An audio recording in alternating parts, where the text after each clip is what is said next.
What's going on, YouTube? This is my 2016 Harley Davidson Sportster 48. And I just had a very frustrating day trying to figure out this wiring for this rear taillight. Um, when I bought this bike about 3 years ago used, the guy before me had set it down and dented the rear fender. So I picked up a replacement, and I figured while I was at it, I popped on this low profile sissy bar and picked up this rear taillight on eBay for like 20 bucks. Now that's what's been giving me all the headaches today. So between going through my service manual's wiring diagrams and watching every video I possibly could, nothing really seemed to match up to the bike. There's one guy that had a 2013 48, and he had a whole separate wiring harness in here that he was able to tap into. He did a really good job explaining what he was doing, but doesn't help me because I don't have that wiring harness. So I decided to tap into the left rear turn signal wiring harness. The taillight that I picked up came with a wiring lead on it that had the yellow, the red, and the black. Obviously, the black is your neutral. I found that the red is your constant running light, and the yellow is the brake light. Coming over to the bike's wiring harness side, has three wires coming off: a black, obviously your neutral, a purple, and a blue. So we'll kind of dumbed it down. I don't know if you can see that. So I found out the blue is the running light, and the purple is your brake / turn signal. So that you want to leave alone. So I just put the purple back together, and then I married the red and the blue together, so that's the constant for the brake light and your running lights for the bike. And then just married the neutrals all back together. So the trick was the yellow coming off of the brake light is the brake wire. There's actually 4 wires coming into the factory wiring harness. Let's see if I can focus that a little better. And the 4th wire is a blue with a red stripe. So that's the brake wire there. The terminal actually has an open port, and the wires for the brake light actually came with these leads on them. So they can actually plug right into there and give you a good connection.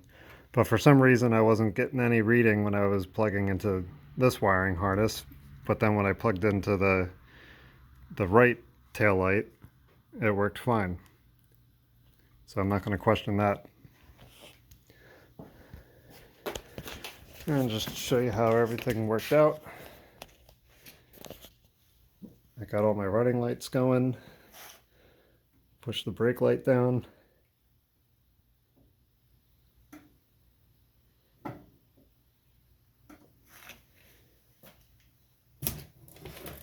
And then to make sure you got everything hooked up right, you don't want any blinking. It means you tapped into a turn signal at some point and not get any blinking whatsoever.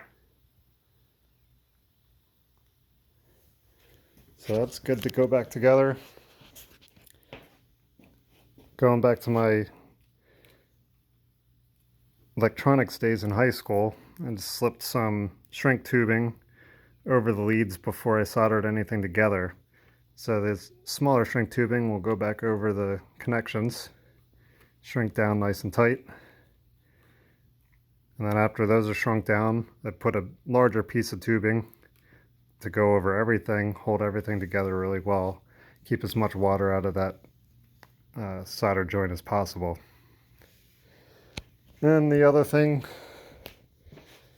which I should have done right from the get-go, I was real leery about the double-sided tape that came with the light, and I cleaned the hell out of this with alcohol and brake cleaner this morning, and it's already separating.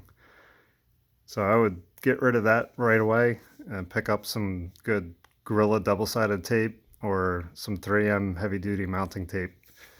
So this will be coming off and I'll be putting something better on there. So there you have it. Hopefully that'll help somebody out that's in the same predicament that I was. And the other project, see my headlights hanging there.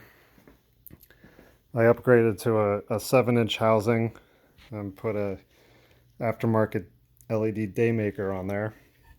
The reason why it's hanging right now was the stock mounting bracket that came with it, and mounting block, has like a 1/2 inch or so forward offset.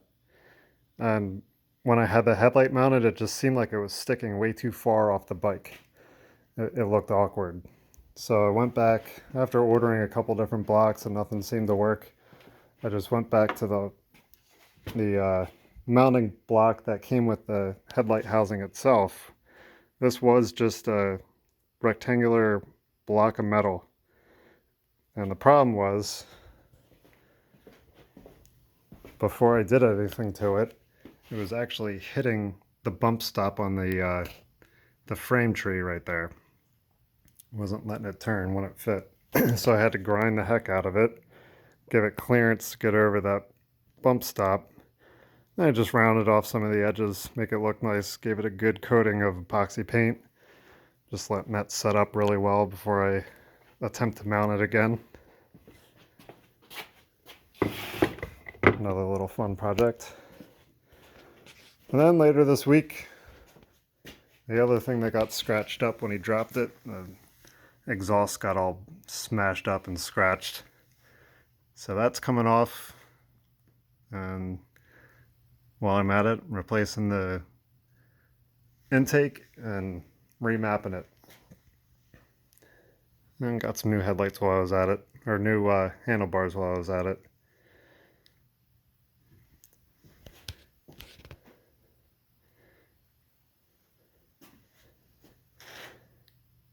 So, hope this helps somebody out. Leave some comments.